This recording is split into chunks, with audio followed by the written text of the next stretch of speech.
Welcome back to Organic Chemistry.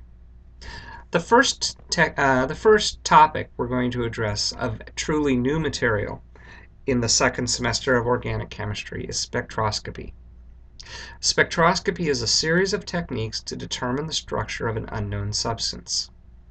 Now, last semester, you used a number of different techniques in the lab to figure out unknowns. To take a really simple example, one of the first labs we did was melting point.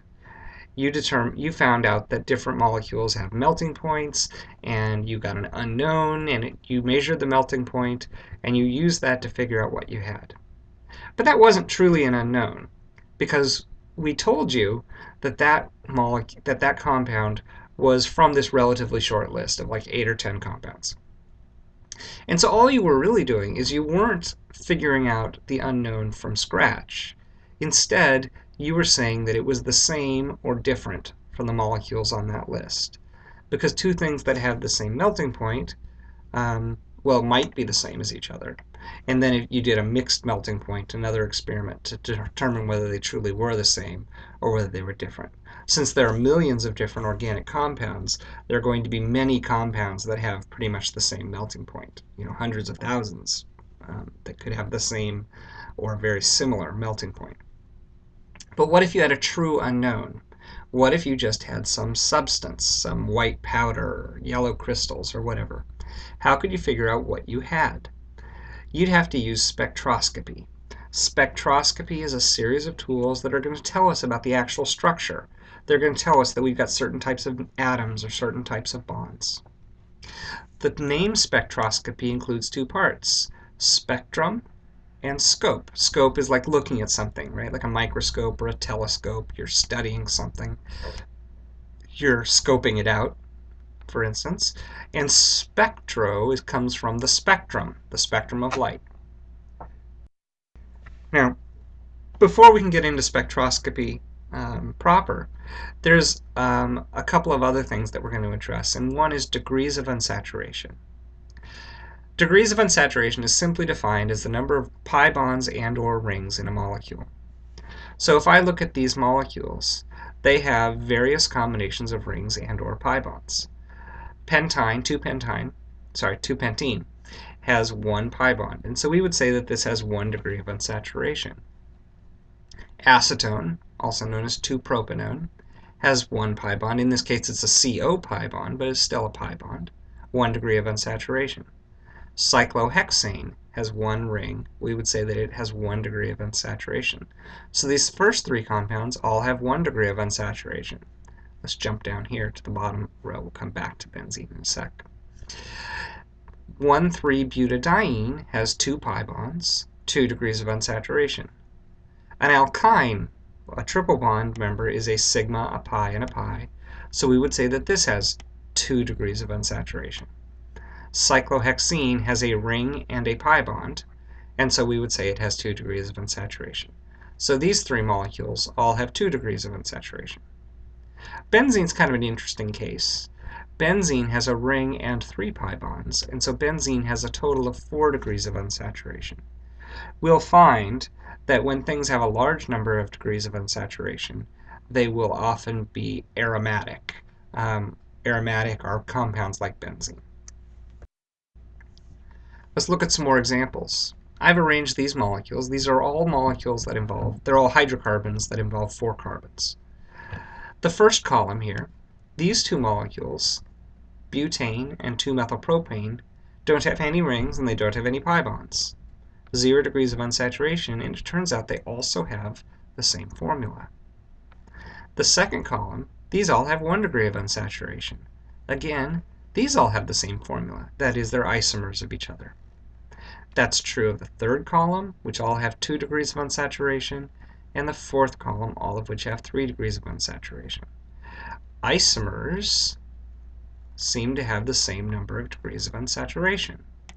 Also, there's a pattern here. C4H10, those have 0 degrees. C4H8 have 1 degree of unsaturation. C4H6, those guys have 2 degrees of unsaturation. C4H4, those have 3 degrees of unsaturation. If we drew a C4H2, you know what? It would have 4 degrees of unsaturation. There seems to be a relationship between the formula and the number of degrees of unsaturation. And indeed, here's a formula here, that an equation that helps us calculate the number of degrees of unsaturation for a given molecular formula. So these are two forms, really, of the same formula. I'll come to this one in a moment. But the top one here says the number of degrees of unsaturation equals the total of 2 plus twice the number of carbons, plus 1 times the number of nitrogens, plus 0 times the number of oxygens, minus 1 times the number of hydrogens, minus 1 times the number of halogens, all divided by 2. So if you went back to that previous slide, for instance, we had C4H10.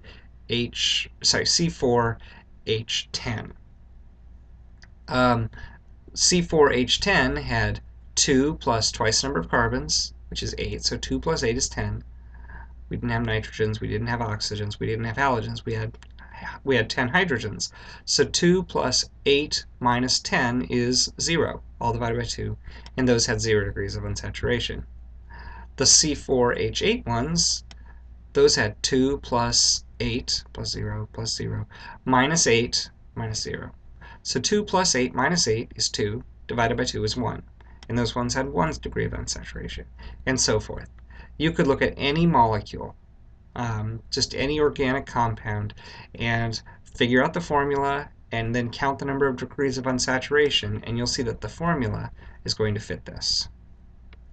Now this perhaps confusing formula is really the same thing, because this formula up here doesn't show all the elements.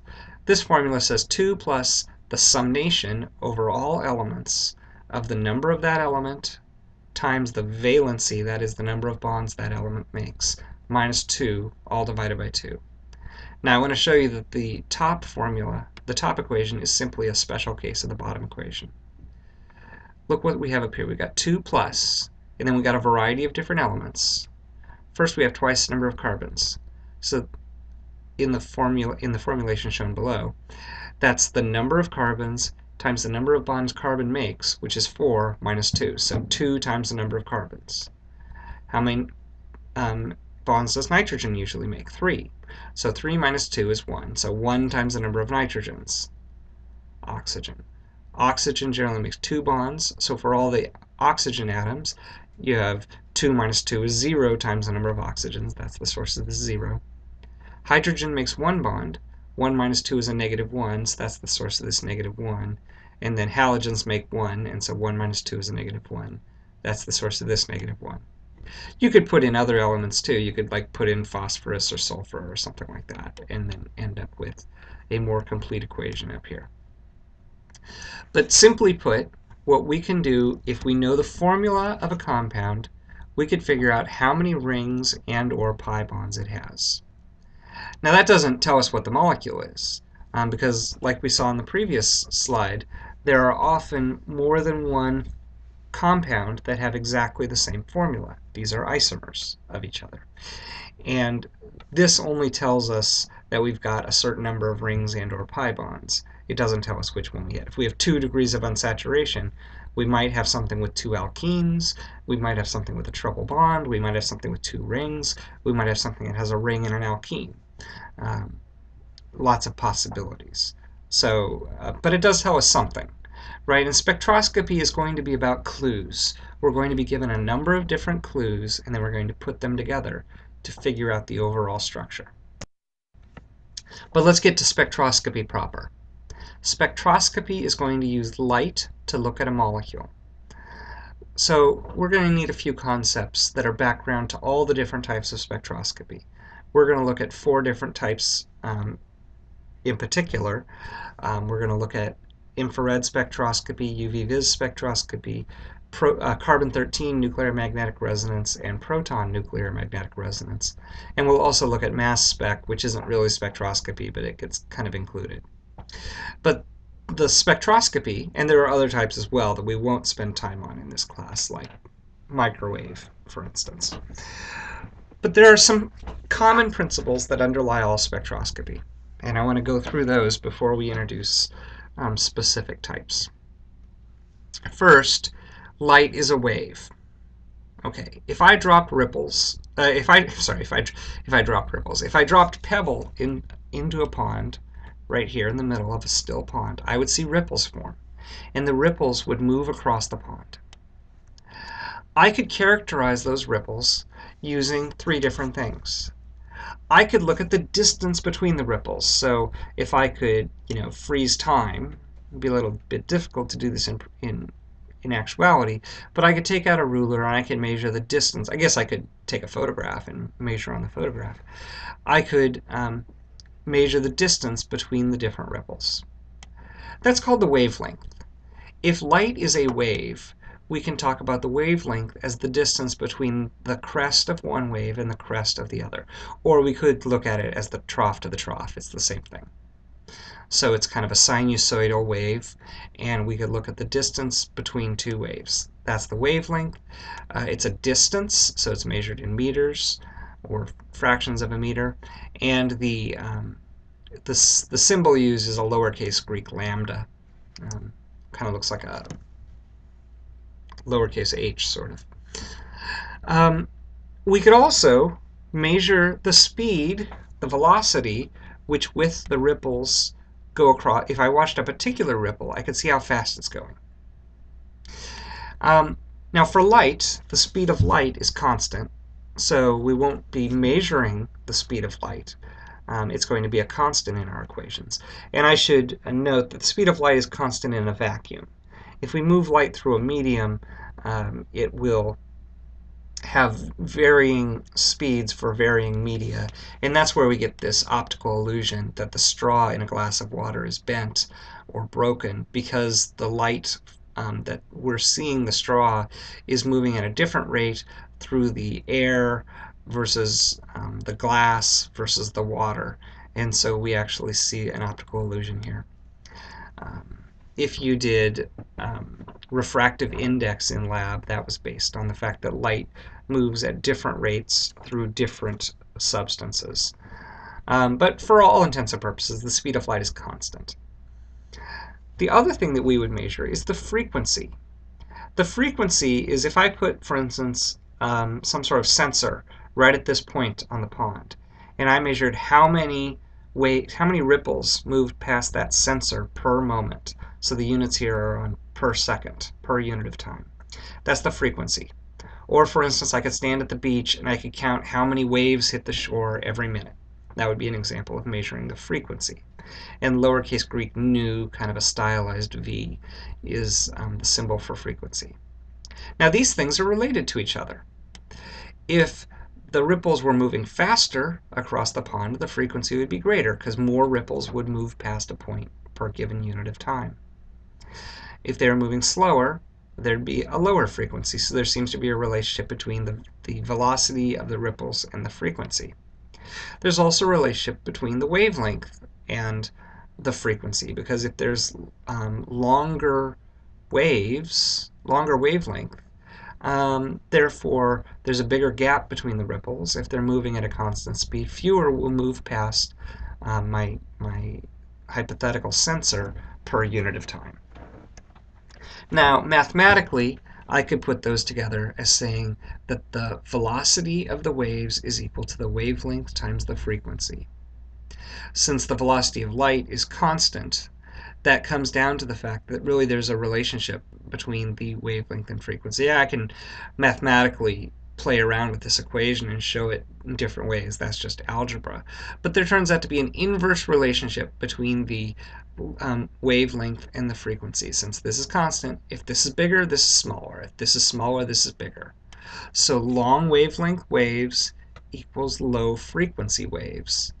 Short wavelength waves, small value for lambda, equals high frequency, high value for nu. That's our first concept. Light is a wave. Our second major concept is that light is a kind of energy. We could say that the energy of light equals Planck's constant times the velocity, or times the frequency of light. This is a constant, and so there's essentially a direct relationship between the frequency of light and the energy of light. The higher the frequency, the higher the energy. The lower the frequency, the lower the energy. Since there is an inverse relationship between frequency and wavelength, which we saw in the previous slide, we could say that short wavelength have a high energy, long wavelength light has a low energy. So different wavelengths and or frequencies, depending on which thing you wish to use to characterize your light, are associated with different energies. That's our second major concept. All right, our third major concept is the idea of the electromagnetic spectrum. That is, when I'm talking about light here, I'm not simply talking about the visible light that you see coming out of a light bulb. I'm talking about a whole series of energies that are characterized by different wavelengths, therefore different frequencies and different energies. The Roy G. Biv, the red, orange, yellow, green, blue, indigo, violet, those wavelengths are the ones that are the right energy to interact with your eyes. But other wavelengths include longer wavelengths, which are lower energy, like infrared, microwave, and radio waves, or wavelengths that are shorter energy than the visible spectrum, therefore higher frequency, higher energy, like ultraviolet, X-rays, and gamma rays. So there's this whole series of energies, only some of which you can actually see, and they're characterized by different wavelengths, different frequencies, and different energies. Our next major concept is the idea of conservation of energy. Here we've got Sisyphus pushing the boulder up the hill. He was, in Greek mythology, he was condemned for his crimes to forever push this rock up the hill, but what happens when he gets to the top? He lets go and the rock rolls back down again, right? Well, that's because of conservation of energy.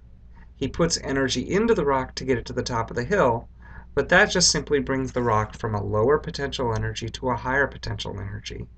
And then when he lets go, that potential energy is transformed back to kinetic energy as the rock rolls down the hill.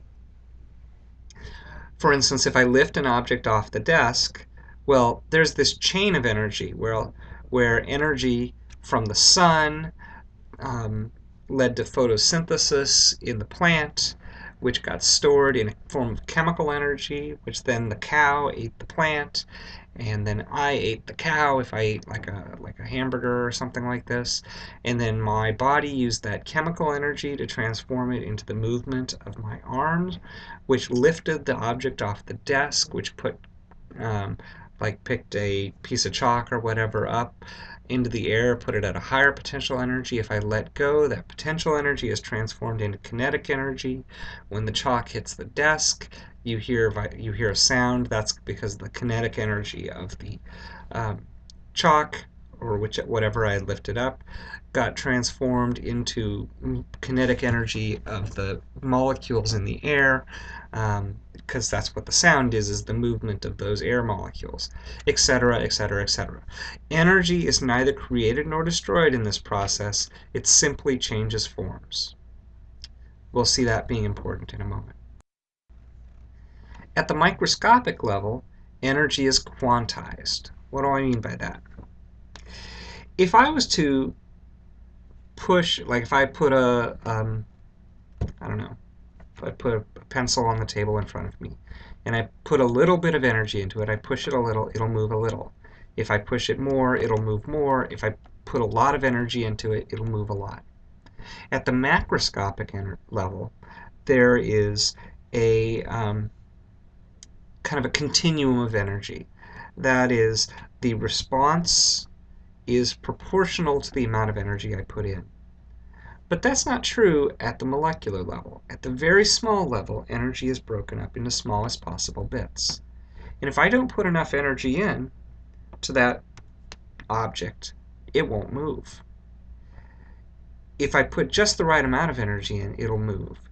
If I put too much energy in, now this is the perhaps non-instinctive part, it won't move. Nothing will happen. In the Bohr model of the atom shown over here, remember the Bohr model says that an electron can hop from one orbit to the next. Now we would say orbital, and we would describe these energy levels a little differently, but still the point is the same.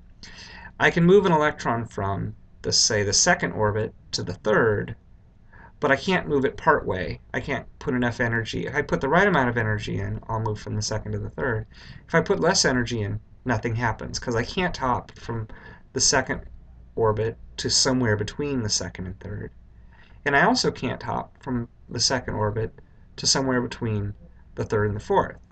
Or here's another picture of the same thing. If I've got an orbital here at this energy and an orbital at that energy, I can move an electron from here to here, but I can't move it from here to here or from here to here. So I get what's called the Goldilocks principle. It has to be just the right amount of energy. Too little, nothing happens. Too much, nothing happens. Here in the middle I showed neon and argon lights. You know how these things work is you shoot electricity into neon gas or argon gas, and electrons are excited, and then as they relax, energy is given off because of the conservation of energy. But it's specific wavelengths, because the energy of the neon, the glowing neon gas, is at different energy than the energy of the glowing argon gas. And that's because the gaps between the orbitals are different for neon versus argon. By the way, that's part of how Bohr got to the Bohr atom. So energy is quantized. You have to put in just the right amount of energy to do stuff. Well, what do? That leads us to our last major concept. Molecules are not static. Instead, they have various transitions. A molecule, for instance, can have rotation. You know from the first semester of organic that single bonds rotate. But that takes energy. It takes a certain amount of energy to do that. Molecules can also vibrate. That is, the bonds can stretch. Bond lengths, as we talk about bond lengths, aren't really stagnant.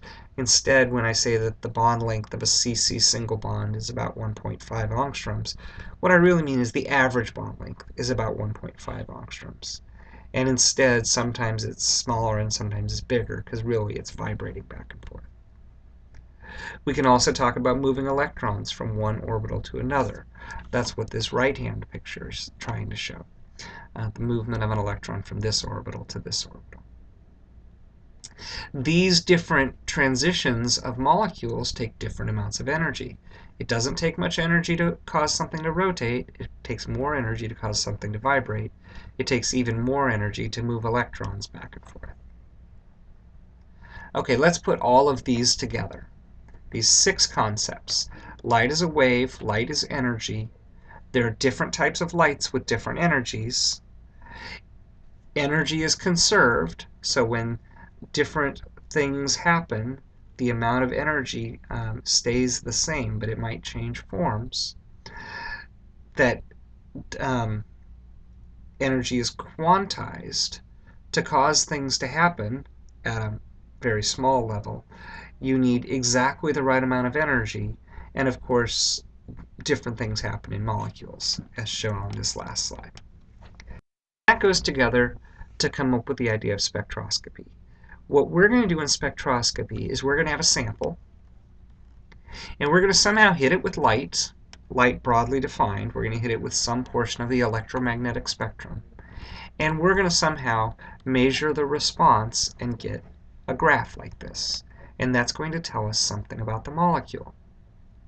So for instance, let's be a little more detailed about this. If I have a sample, so this test tube with some unknown material in it, and I shine some particular wavelength of electromagnetic energy on this, that energy will either be the right wavelength, that is the right energy to interact with this molecule in some way. So this graph here comes from infrared spectroscopy, and infrared spectroscopy deals with the energy of molecular vibrations. So imagine I hit it with the wrong wavelength of light, that is the wrong energy of light, and therefore nothing happens. If that were true, all the light would go through, because light is not used in any way, so it should be conserved. The energy of the light should be conserved. I should get the same amount of light out as I do in. On this graph, I see the energy of light, and it could be in different instruments defined in terms of the lambda or the nu, the wavelength or the frequency. And on this axis, I see how much light gets through. Depending on the machine and the different type of spectroscopy, I might describe this in terms of how much light is absorbed, or this particular graph shows percent transmittance. That is, if all the light gets through, I'm at the top. In absorbance, if all the light got through, I'd be at the bottom, and if light was absorbed, I'd be at the top. But let's start here at this energy. If I hit the molecule with this energy, with this energy of light, the light does not interact with the molecule. All the light gets through, or almost all the light gets through. As I'm going along at different wavelengths, therefore different energies of light, nothing happens until I get to this point. At this energy of light, as the light comes in, it causes the molecule to start vibrating in a particular way. Light energy is transformed into vibrational energy, and therefore not as much light gets through. And so less light gets through, we get this dip in the graph, and here, and here. The percent transmittance is almost zero here, which means almost all the light is used up. The light energy is transformed into vibrational energy. At different wavelengths, at these wavelengths of light, these frequencies of light, these energies of light, nothing's happening, and therefore all the light comes through. So the light out equals the light in. The percent transmittance is almost 100%. Until I get to here. At this wavelength, something happens. The molecule starts vibrating. This energy is the right energy to cause the molecule to vibrate, and this energy, and this energy, and this energy, and this energy, and this energy, and this energy are the right energies to cause the molecule to start vibrating. It's going to turn out, as we'll learn when we talk about specific types of spectroscopy, those energies will tell us different things about the molecule. In this particular example, I won't go into the details at the moment, but CH bonds, carbon-hydrogen bonds, have a particular energy for their vibration, and carbon-oxygen bonds, this one here, have particular energies for their vibration, and carbon-carbon bonds, etc. And so when I look at this spectrum, I'll be able to make conclusions about the different types of bonds in the molecule. But we'll learn more about interpreting spectra when we look at each type of spectra in turn. So we're going to look at a variety of types of spectroscopy. We'll look next at infrared spectroscopy, which deals with a particular set of energies of light, and therefore a particular set of molecular transformations. And then we'll look at NMR, nuclear magnetic resonance, and UV vis. We'll also look at something that's related, but it's going to be different principles, called mass spectrometry, which really doesn't use light, but it's got some of the same application, and so we tend to group it together. So over the next several lectures, we're going to learn a lot about identifying unknown compounds. All right, thanks a lot, and I'll look forward to talking to you again next time. Bye.